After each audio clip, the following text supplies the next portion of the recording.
Good morning, Codger Biker here. Drizzle is imminent. Stay tuned and I'll tell you my likes and gripes so far about the KTM 790 Adventure Standard!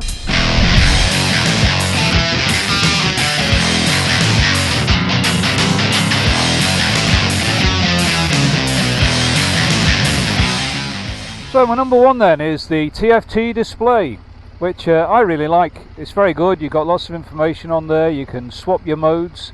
It's got navigation, which I've done a video on. I think it's a fantastic thing, but it's also a gripe. Oh yes, I had some condensation inside my display and it looks like I may have to get it changed. So likes and gripes. You can see rally mode 1, 2, 3, 4, 5, 6, 7, 8, 9. My next likes and gripes is this engine, the compact 790cc engine. What's phenomenal in the Duke, the power is incredible. This is tuned down a little, but it still has that fantastic surge of power whenever you want it. I just love it so much. It's superb. The gripes with it are the constant stories of engine leaks that are blown around in the media, the social media that is, so that even though mine doesn't leak, you do get a little bit paranoid. You keep checking for leaks. But as I say, that's what you get if you sign on with KTM. It's part of their character. Number 3, a like and a gripe. When I first got on this bike, I took a look at that screen, the windscreen, which you can see flexes, and I thought it was strange looking and a little bit off-putting. However, when I actually did a long journey across country in quite difficult conditions, I found that it's very good. It kept the rain off me, kept the wind off me. There is a little bit of buffeting above 60 miles an hour. If you've seen my video on the spoiler, you'll know I've documented that. But overall, despite the reservations I initially had with the shape of it and the flexing, I have to say it does a good job. However, I'm not necessarily finished with that screen, but that's for another video. Next up, suspension. This being the standard bike, the suspension is pretty much fixed. I think there's some adjustment on the back for preload, but I had before this 790 Duke, which also has fixed suspension. Before that I had the Africa Twin with adjustable suspension. I never once adjusted the Africa Twin. Sometimes it's a bit like when the first PCs came out. You what? What kind of a segue is that? Let me get there. In order to get anything to work on the first PCs, particularly if you're into gaming, you had to reconfigure the machine every single time for every game you wanted to play. Kids out there, you won't remember that. The Codger remembers. It's likewise, I suppose, in some ways, if you've got adjustable suspension.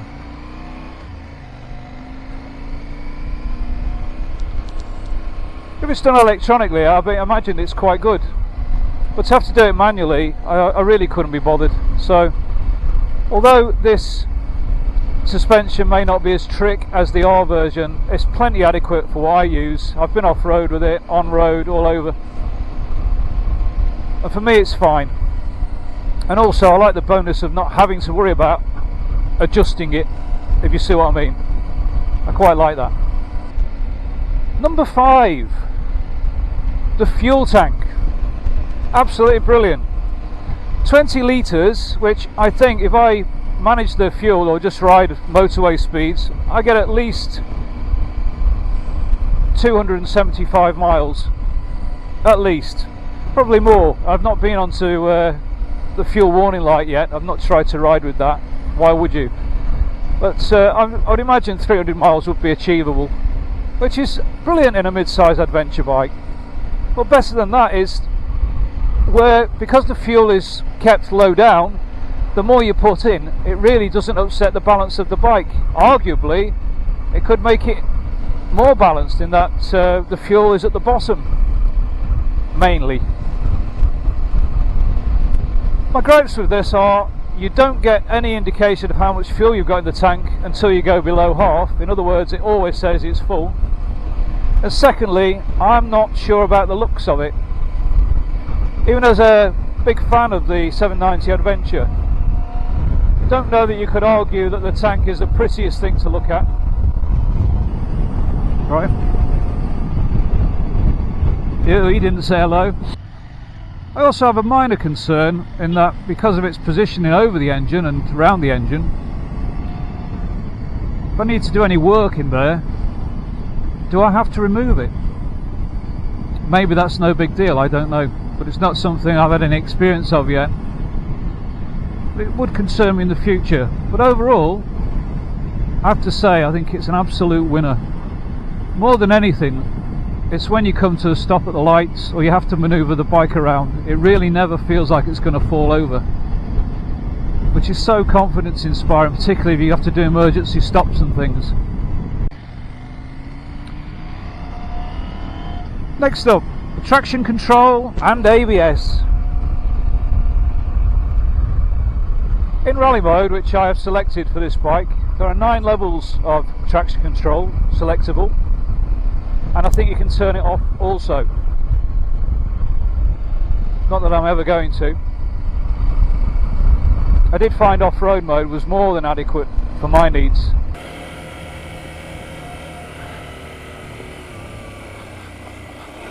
Little bit of wheel spin there, got the back end out in off-road mode, beautiful.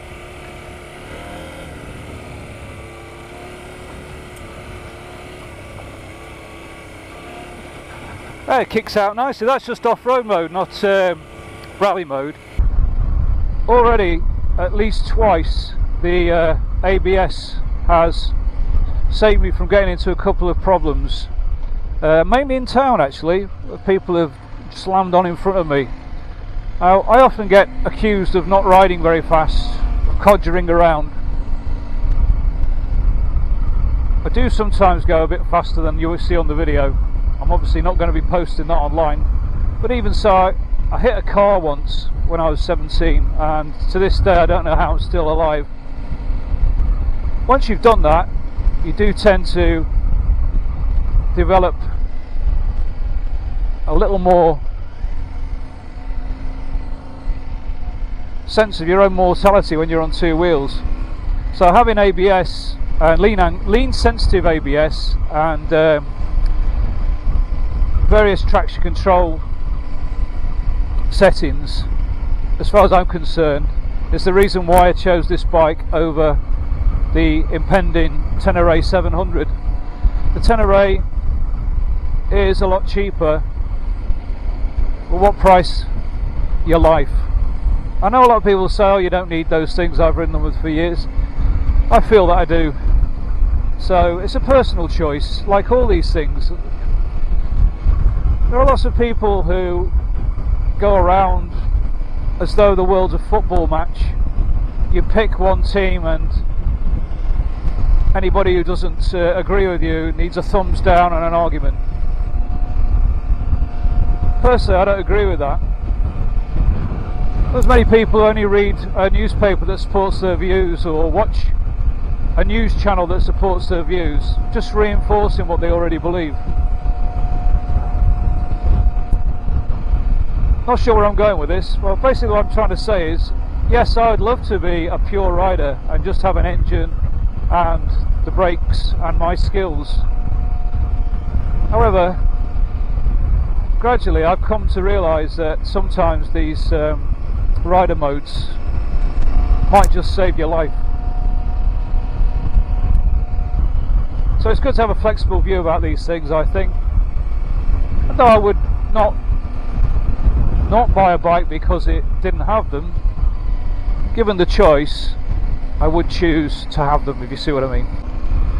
Number 7, the exhaust.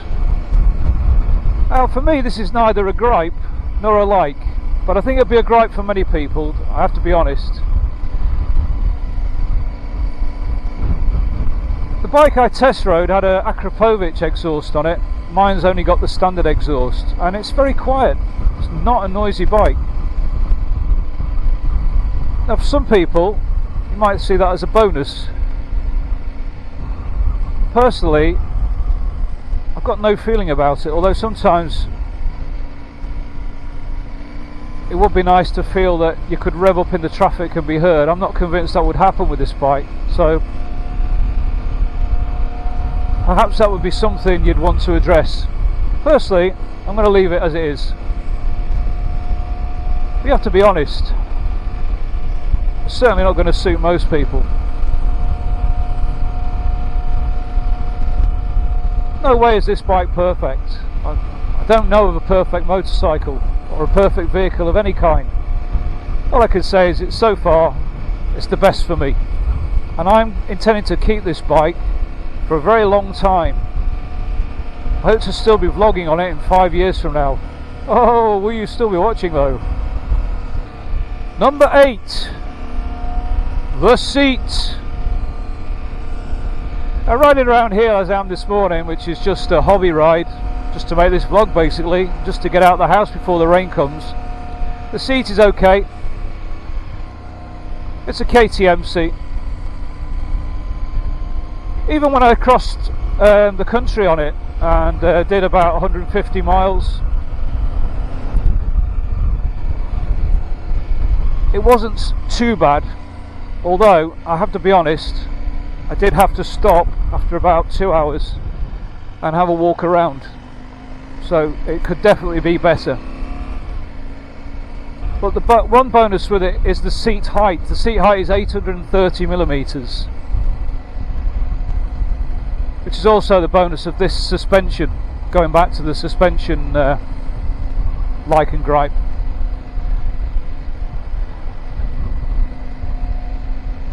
Having the 830 millimeter seat height for me is about the perfect height for this sort of weight of bike.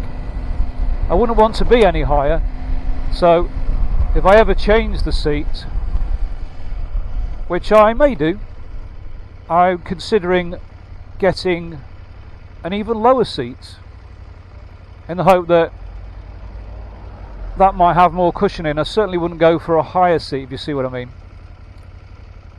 830 millimeters is about as high as I want to go, so the seat height's perfect. The comfort is KTM. If you've ridden KTM, you'll know exactly what that means. When I rode the CB500X, I was struck by how much more comfortable the seat was on that bike. Number 9, something I've already struck on when I was looking at the TFT display, and I think it's the rider modes. The rider modes are absolutely brilliant. You've got rain mode, which does exactly what it says, makes the bike very safe in the rain, gives you lots of confidence. I noticed starting the KTM 790 Duke, the rain mode on that bike was brilliant. It's the same one on this, more or less, I'd imagine. Street mode, as I'm in at the moment, is absolutely perfect for wandering around the streets or normal riding. 90% of my riding is probably in street mode. Street mode, it's the only life I know. Street mode. Then you've got off-road, which I did try. Green laning in Lincolnshire. Was very impressed with it.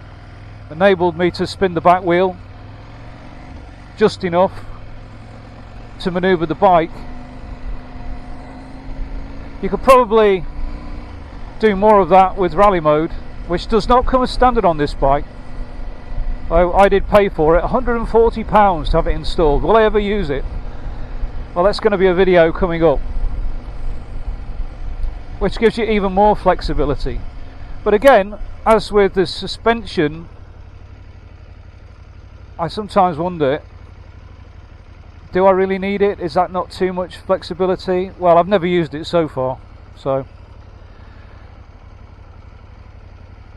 but unlike changing your suspension, unless you do it electronically, you can change the modes instantly with the flick of a switch, even while you're riding. So with the suspension, I'd have to get off the bike and fiddle around with it. I don't really know enough about suspension, to be honest with you, to have too much variation. But this is not about suspension. So yeah, the modes. The only thing I would say about it is it's a bit of a pain that you have to pay £140 on the standard bike to get what I believe is included on the R version. By the time you spec it up, you're getting quite close to the cost of the R version if you're not careful.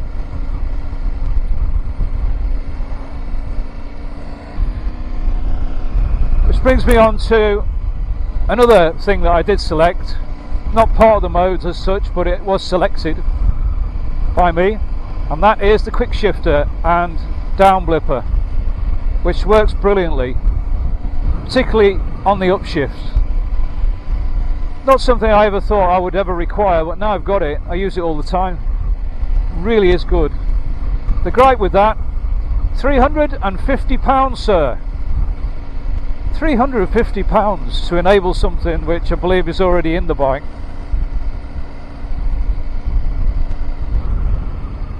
Just turning on my heated grips, which are another like and a gripe.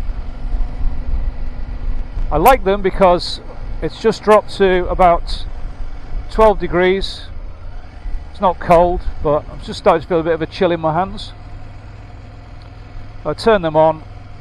I really wouldn't have a bike without heated grips. The gripe is the KTM heated grips, which means that they're nowhere near as hot as Oxford heated grips, for instance. And also, I really don't like this wiring that is on the control unit. So they're the gripes on those. However, I wouldn't buy a bike without them if you're in England anyway. One feature I really like the sound of,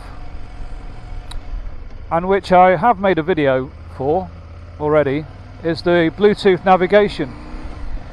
Now, I've not actually used that in anger so far, and I'm not using it today, so it's not showing on the screen, but I really like the idea that you can use your phone and have it put back up on that brilliant TFT display.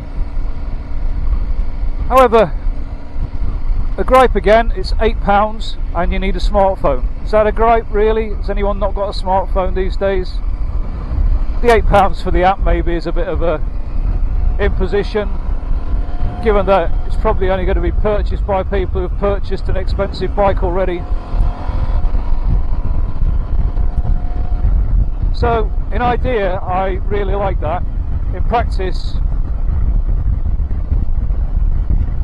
difficult to comment. It worked the one time I tried it, is all I can say. So look at the sky, the dark clouds are closing in. Codger must return home. Looks like I'm going to get soaked. Anyway, I hope that was of some use. It's a bit of a ramble, I know. Lots of people this morning not nodding back when you nod to them. There are quite a few bikes out this morning, which is surprising. Usually it's just me when the weather's like this. One last like and gripe. Orange. You can have the KTM, I believe, in orange as I have. I thought it's a KTM, better be orange. Or a sort of white and black, I believe. Which is fine if you like orange. I don't have any strong feelings about it, other than I think it might be a little bit more visible, and also it does say KTM. But why don't they produce some in red, or blue, or green? That's what I'm saying. Why can't you choose your own colour? I know that's a common gripe for many motorcycle manufacturers. Come on, give us a few options. At the same price, mind, if we're paying enough as it is already. I'm just riding along now, trying to think of anything else.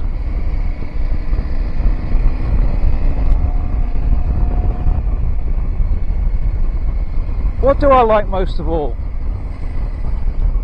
What I like most of all is this bike is a KTM 790 Adventure.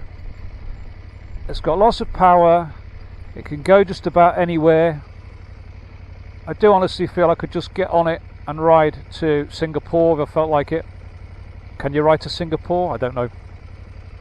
It can give you that buzz with its acceleration and power, even though it's an adventure bike, if you unleash it, which I do occasionally, honestly.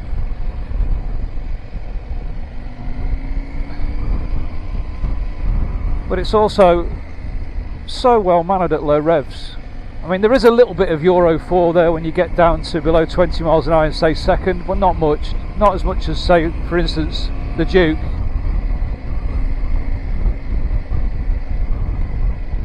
So it's great for in town, cruising around. You don't feel like it's urging you on in the same way as, say, for instance, the Duke used to make me feel. But it does have the power there if required, albeit 10 horsepower less, and it's a little bit heavier.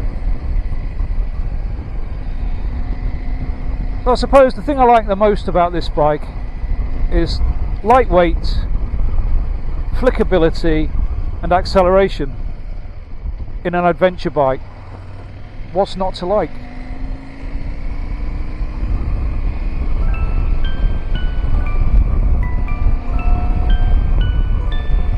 Well, it's definitely getting cloudy now, but my hands are nice and warm thanks to the heated grips.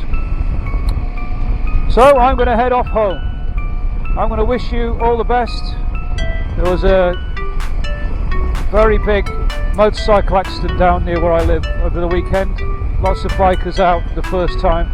Take care out there. Ride safe. I'll catch you soon. Codger Biker is out. Bye!